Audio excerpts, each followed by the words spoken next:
Hello all and welcome to the review. 2024 లాస్ట్కి వచ్చేసాం. చాలా మంచి సినిమాలు చూసాం అండ్ కొన్ని ఇంక్రెడిబుల్ పర్ఫార్మెన్సెస్ కూడా చూసాం. ఇంకా మత్తు వదలరాలో యేసు మన కళ్ళ ముందే తిరుగుతున్నట్టు ఉంది. టాయిలెట్స్ ఎక్కడ ఉన్నాయో నన్ను అడుగుతాడేంటి సుధా వీడు అనే డైలాగ్ ఇంకా మన చెవిల్లో వినిపిస్తూనే ఉంది. ఇలా కొంతమంది వాళ్ళ పర్ఫార్మెన్సెస్తో ఆ పర్టికులర్ సినిమాని ఎలివేట్ చేయడమే కాదు, ఆడియన్స్కి 2024 ఫిలిమ్స్ అనగానే గుర్తొచ్చేంత లాస్టింగ్ ఇంప్రెషన్ ఇచ్చేశారు. సో ఈరోజు మన వీడియోలో ఇదే మాట్లాడుకుందాం. ఈ 2024లో మన తెలుగు నుండి వచ్చిన కొన్ని outstanding supporting and negative characters గురించి మాట్లాడుకుందాం. వచ్చేయండి. అండ్ స్టార్ట్ చేసే ముందు చిన్న disclaimer, this list is in no particular order. So అతని పేరు 10th లో చెప్పావు, ఈవిడ పేరు 5th లో చెప్పావు అని ఫీల్ అవ్వకండి. ఈ లిస్ట్ లో చెప్పిన వాళ్ళందరూ టాపే తోపే. అండ్ వీడియో చివరి వరకు చూడండి, మీకు ఒక చిన్న అసైన్మెంట్ ఉంది లాస్ట్లో. ఎస్జే సూర్య గారు ఫ్రమ్ సరిపోదా శనివారం, దయా క్యారెక్టర్. సరిపోదా శనివారం మెయిన్ హీరో నేను కాదు, ఎస్జే సూర్య గారే అని పబ్లిక్గా ఆ మూవీ హీరో అయిన నాని గారు అన్నారంటేనే మీరు అర్థం చేసుకోండి ఆ క్యారెక్టర్ని ఆయన ఏ రేంజ్లో పర్ఫామ్ చేశారో. దయా లాంటి ఒక రూత్లెస్ క్యారెక్టర్తో ఆడియన్స్ని భయపెట్టడం అనేది చాలామంది యాక్టర్స్ చేయగలరు. బట్ ఒక పక్క భయపెడుతూనే ఇంకో పక్క ఆడియన్స్ ఆ క్యారెక్టర్ని అరే భలే చేస్తున్నాడ్రా అని ఎంజాయ్ చేసేలా చేయడం చాలా చాలా కష్టం. హైలీ టాలెంటెడ్ యాక్టర్సే అలా రెండు డిఫరెంట్ ఎమోషన్స్ని ఒక సీన్తో ఆడియన్స్ ఫీల్ అయ్యేలా చేయగలరు. సెన్స్ ఉంది ఆంటీ అని విలనిజం చూపిస్తూనే ఆడియన్స్కి ఒక ఎంటర్టైన్మెంట్ ఇవ్వగలరు ఎస్జే సూర్య గారు. ఓవరాల్గా చిన్న చిన్న న్యూయాన్సెస్తో, ఆయన ఇంటెన్స్ ఐస్తో, తన పెక్యులర్ వాయిస్తో దయా క్యారెక్టర్కి ఎస్జే సూర్య గారు ఒక లైఫ్ తీసుకొచ్చారు.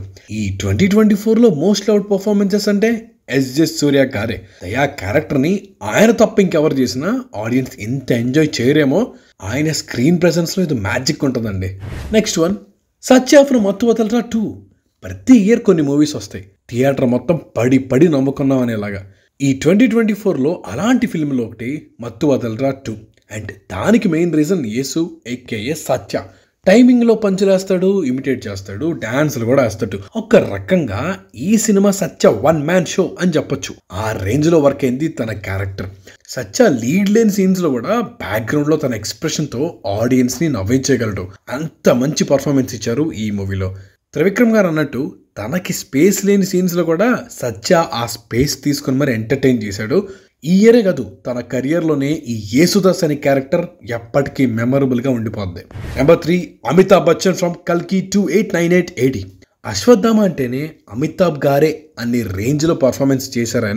ఆయన క్యారెక్టర్కి ఎంత క్రూషియల్ అంటే మూవీలో ఆ ఒక్క క్యారెక్టరే అప్పటి మహాభారతం నుండి వచ్చింది, మిగతా అందరూ నార్మల్ హ్యూమన్సే.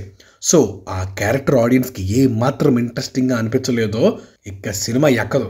అలాంటి అశ్వత్థామ క్యారెక్టర్ని మినిమల్ డైలాగ్స్ ఉన్నా కూడా ఆయన లెజెండరీ స్క్రీన్ ప్రెజెన్స్తో చాలా వెయిట్ తీసుకొచ్చారు. ఆయన స్క్రీన్ మీద కనిపించిన ప్రతిసారి ఒక ఆ మూమెంటే ఆడియన్స్కి మొత్తం.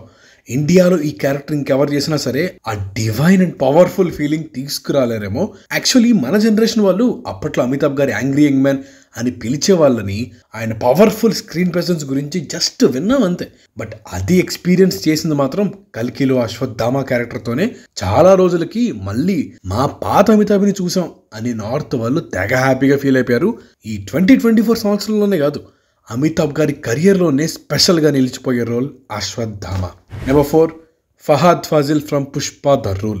ఎస్ నాకు తెలుసు కొంతమంది ఈ క్యారెక్టర్ ఎక్స్పెక్ట్ చేసినంతైతే లేదనే ఫీలింగ్లో ఉన్నారు, కరెక్టే. బట్ అలాని ఫహాద్ యాక్టింగ్ని తీసి పారేలేం కదా. మూవీలో ఆయన డైలాగ్స్ చెప్పేటప్పుడు కన్నా సైలెంట్గా ఫేస్ మీద క్లోజప్స్ పెట్టే షాట్ అప్పుడే చాలా పవర్ఫుల్గా కనిపిస్తారు.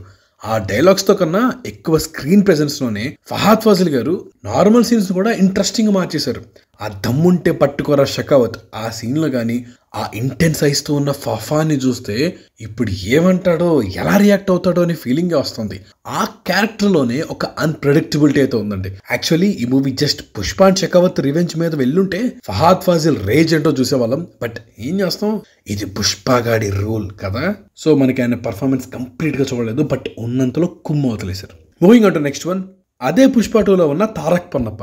రీసెంట్గానే మూవీ చూసాం కాబట్టి ఇంకా ఆ క్యారెక్టర్ మీద హేటెడ్ అలానే ఉండిపోయింది. ఆ క్లైమాక్స్ చూశాక 2024లో మోస్ట్ హేటెడ్ క్యారెక్టర్ అంటే పుష్ప 2లో ఈ క్యారెక్టర్కి ఇవ్వాలి అని అందరూ అనేలాగా ఈయన పర్ఫార్మెన్స్ చేశారు. మరి మూవీ వరకు ఎందుకు, ట్రైలర్లో జస్ట్ ఈ ఒక్క షాట్తోనే భయపెట్టేసి అటెన్షన్ మొత్తం ఏం చేసేసారంటే. ఇలాంటి క్యారెక్టర్ని మనం ఇదివరకు చాలా మూవీస్లో చూసినా కూడా సుకుమార్ గారి ప్రెజెంటేషన్ అండ్ తారక్ పొన్నప్ప గారి పెర్ఫార్మెన్స్ వల్ల ఈ క్యారెక్టర్ కథని టర్న్ చేసేస్తుంది అనేలాగా చాలా స్ట్రాంగ్ ఇంపాక్ట్ అప్పుడే క్రియేట్ చేయగలిగింది.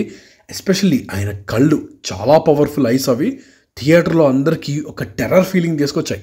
ఇలాంటి పెర్ఫార్మెన్సెస్ తర్వాత 2025లో ఇంకా ఎక్కువ ఛాన్సెస్ రావడం పక్కా guaranteed. Moving on to next one, Saif Ali Khan from Devara.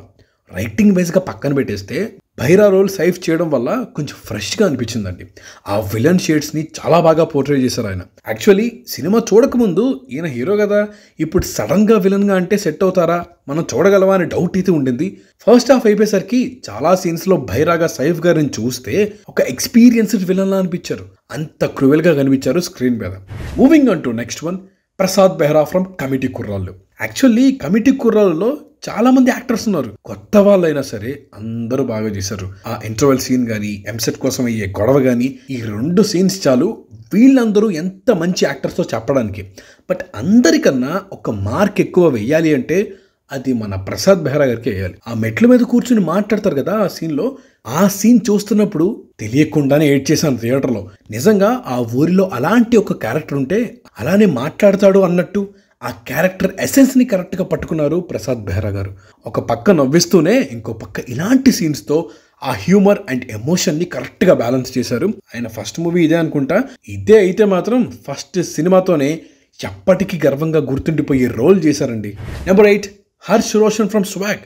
కొంచెం చిన్న రోల్ అయినా అవార్డ్ విన్నింగ్ పర్ఫార్మెన్స్ అయితే. మూవీలో రోషన్ నాట్యం చేస్తుంటే వాళ్ళ నాన్న ఇంటికి తీసుకొచ్చేసి విసిరేసి కొట్టే సీన్ ఉంటుంది కదా, అదంతా సింగిల్ షాట్ సీన్ అంట. యాక్చువల్లీ యాక్టర్గా రోషన్ ఎంత ఇన్వాల్వ్ అయిపోయాడంటే మీరు ఆ సీన్ చూస్తే చిన్న చిన్న మూమెంట్స్లో కూడా ఫెమినైన్ యాక్షన్ ఏదో ఒకటి ఉంటుంది. అంత బాగా యాక్ట్ చేశాడు. నేను ఫిక్స్ అయ్యా, రోషన్ మాత్రం హీరోగా లాంచ్ అయితే first day first show ticket కొనడానికి రెడీగా ఉంటాను నేను. అలాంటి పర్ఫార్మర్ తను. ఏం యాక్టింగ్ చేశాడు భయ్యా. నార్మల్ క్యారెక్టర్ చేయడం వేరు, ఆ ఫెమినైన్ ట్రైట్స్ ఉన్న క్యారెక్టర్ చేయడం వేరు. రోషన్ మాత్రం చించేశాడు అంతే. Definitely he deserves an award for sure. Next, Varalaxmi Sarath Kumar from Hanuman. Varalaxmi గారు అంటేనే కమాండింగ్ రోల్స్కి పెట్టింది పేరు. హనుమాన్లో కూడా అలాంటి రోలే చేశారు. కాకపోతే ఈసారి డామినేట్ చేయడంతో పాటు క్లైమాక్స్లో ఏడిపించేశారు కూడా. మొత్తంగా ఆ సిస్టర్ క్యారెక్టర్కి స్ట్రెంత్ అండ్ ఎమోషన్ తీసుకొచ్చారు ఆవిడ. Number 10, Saranya Pradeep from Ambajipeta marriage band. మూవీలో శరణ్య గారు పద్మగా సుహాస్కి సిస్టర్గా ఒక పవర్ఫుల్ క్యారెక్టర్ ప్లే చేశారు. ఈ క్యారెక్టర్ కోసం ఒక బోల్డ్ సీన్లో కూడా యాక్ట్ చేశారు ఆవిడ.